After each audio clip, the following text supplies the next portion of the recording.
Forgot. She owned a grooming business on Clayton Road. And she was getting her hair done, and the beautician there was using the shampoo system to put shampoo on her hair. And that lady, June, asked the beautician, why can't I put this in my grooming salon? And you gotta remember, this is 85, and we're dying fast. And if we needed 2 nickels to get to the other side of town, we weren't going to the other side of town. That lady calls us, and she asked if we could put that system in her grooming salon.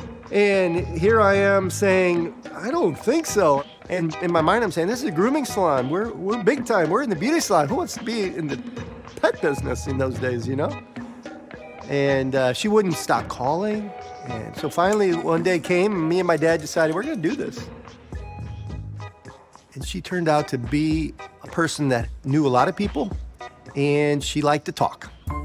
And before you know it, a woman by the name of Sandy Bierman, who owned a salon in Bridgeton called the Grooming Room, she called us, and one thing led to another, and people were talking about it.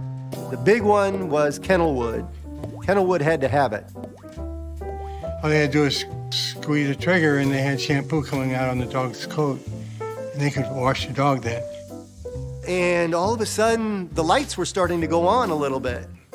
Judy invited my dad to come and speak to a group of, I think, like 15 other groomers to say, hey, look how great this shampoo is and that. To my recollection, the majority of them said, hey, I'll take it. And we were shocked because if you were to land a new customer with one of these shampoo systems, that was amazing.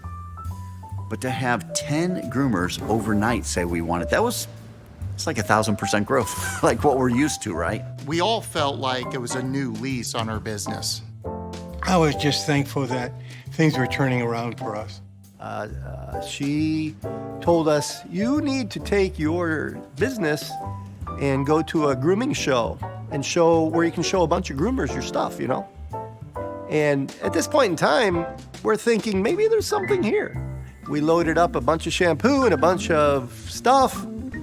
We drove up to a place called Naperville, Illinois, my dad and I, and we didn't have enough money to get a hotel, so we slept in the van. Tore down our booth on Sunday after 5 p.m. and headed back down Highway 55, heading towards St. Louis. Don and I singing and praising the Lord. Happy, we knew we found our niche. We knew that God was opening a door for us.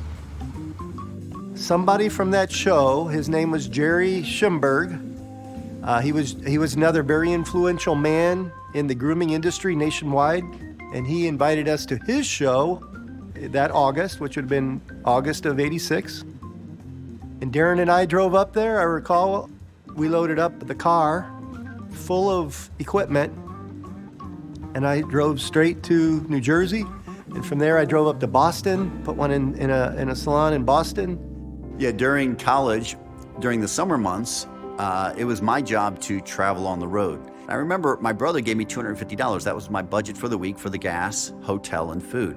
So I'm doing the math as I'm leaving St. Louis. And I'm thinking, okay, I have enough money for McDonald's for breakfast, Denny's for dinner, and one hotel night. And that was my 6-day journey through the States. Actually, for a guy growing up in High Ridge, Missouri, out in the middle of nowhere with no friends, it was an adventure. It was great. But I remember once that specific trip. Why? Because on the final night before I had to come home, I looked at my cash and I thought, you know what? I think I might just have enough for a hotel stay. And I drove into a little town in the foothills of Tennessee. It was a motel, and it had a sign on it. I still remember it said $14 a night. I said, I can't afford that. $14 a night. And right next door was a little diner, a steakhouse. And to this day, I remember that night, you know, just being able to check into the hotel, walk across the parking lot, spend 2 or 3 hours enjoying my probably chicken fried steak, I don't know. And that night, I felt like I slept and ate like a king, you know? And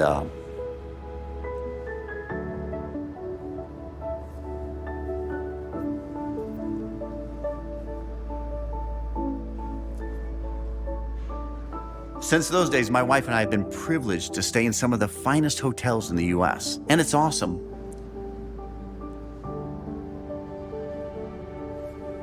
it barely compares to the joy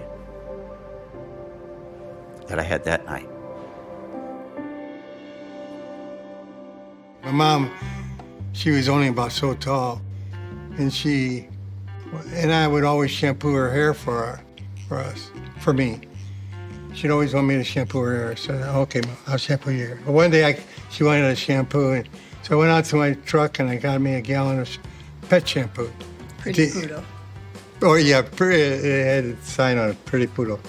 And I set it up on the counter of the sink, turned on the spray head, turned Mom's head that way. She's looking at it this way.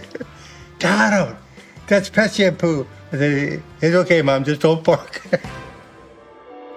Now we had people calling us from Florida, Boston, New York. It was amazing. I think it was about that time that we decided to just shut down the beauty supply business and just go full guns with the pet grooming business. But I have to scream out to the Lord. I said, God, get me out of this. I don't care if I go broke. I don't care what happens. I need to get out of this here.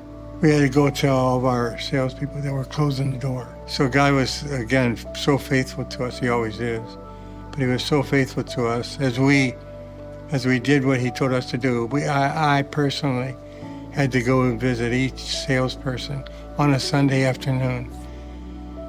And I told him that by the end of this month we'll be closed up. So you must try and find another job and I'll try and help you. And I did try and help them, and they did get a job. I recall when my parents decided to close the beauty distributorship and go full on into the grooming. As a young man, I felt a great relief because I could see that had potential.